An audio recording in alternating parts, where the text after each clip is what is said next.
आपण जारगडवाडीमध्ये मी पहिल्यांदाच आलोय. राजकारण हा माझा विषय नाहीये, पण एक नातू म्हणून माझ्या आजोबाला आता या वयात या त्यांच्या काळात साथ दिली पाहिजे, त्याच्यामुळे मी खरं तर इथं तुमच्याशी बोलायला आलोय. साहेबांनी खूप लोकांना घडवलं, महाराष्ट्रासाठी खूप कामं केली, बारामतीसाठी खूप कामं केली. हे आपल्याला नाकारता येत नाही. साहेबांची कामं आपल्याला सगळ्यांना दिसत आहेत. इथे जे ज्येष्ठ नागरिक आहेत त्यांनी सगळ्यांनी बघितलं असेल की पूर्वीची बारामती कशी होती.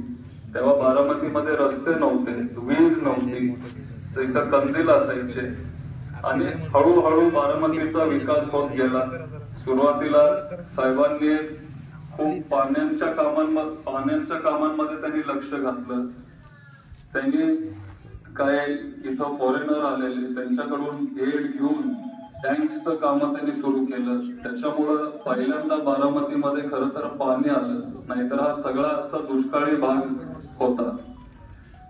नंतर इथं पूर्वी कापूस असायचा, कपासी इथं मोठ्या प्रमाणात उगायची, पण हळूहळू ते कापूस गेला आणि इथं आपल्याला आता ऊस दिसायला लागला. जे जिनिंग मिल्स होते पूर्वी ते गेले आणि आता साखर कारखाने इथं आले. शेतकऱ्यांचा इथं खूप फायदा झाला.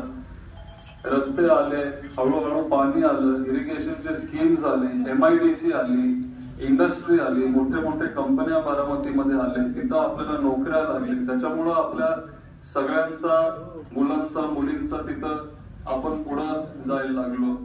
साहेबांचं दूरदृष्टी किंवा त्यांचं विजन की जर घरात 2 मुलं असली तर एक मुलगा नोकरी करेल, एक मुलगा शेती बघेल. त्याच्यामुळे त्यांनी इंडस्ट्रीकडे पण तेवढंच लक्ष दिलं, शेतीकडे पण त्याच्यापेक्षा जास्त लक्ष दिलं.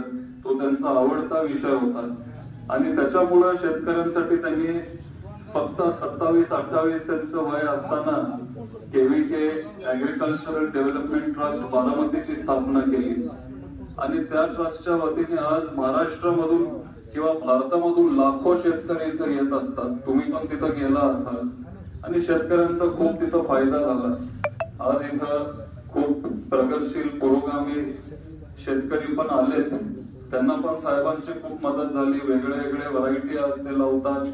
भारतात शेतीमध्ये नाव असलेले अनिल जाधव पण इथं आहेत, त्यांची पण उत्कृष्ट उत्तम शेती आहे. त्यांना पण साहेबांचं मार्गदर्शन लाभलं. शेतीसोबत त्यांनी शिक्षणासाठी पण खूप काही केलं.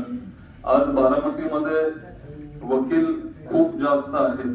त्यांनी तिथं एक लॉ कॉलेज स्थापन केलं, इंजिनिअरिंग कॉलेज काढलं. या सगळ्यांमुळे इंजिनियर्स आपल्या इथं खूप आले, पोलीस भरती खूप झाली. त्याच्यामुळे साहेबांनी काय केलं नाही किंवा साहेब बारामतीसाठी काय त्यांनी करत नव्हते हे मला तर विश्वास बसत नाही, तुम्हाला पण ते बसणार नाही.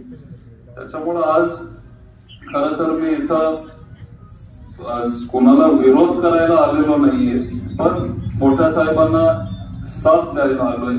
आज त्यांना ती गरज आहे. जेव्हा सगळे त्यांचे जवळचे सहकारी त्यांना सोडून गेले ह्या वयात, शेवटी तो पण माणूस आहे, त्यांना काय कसं वाटत असेल.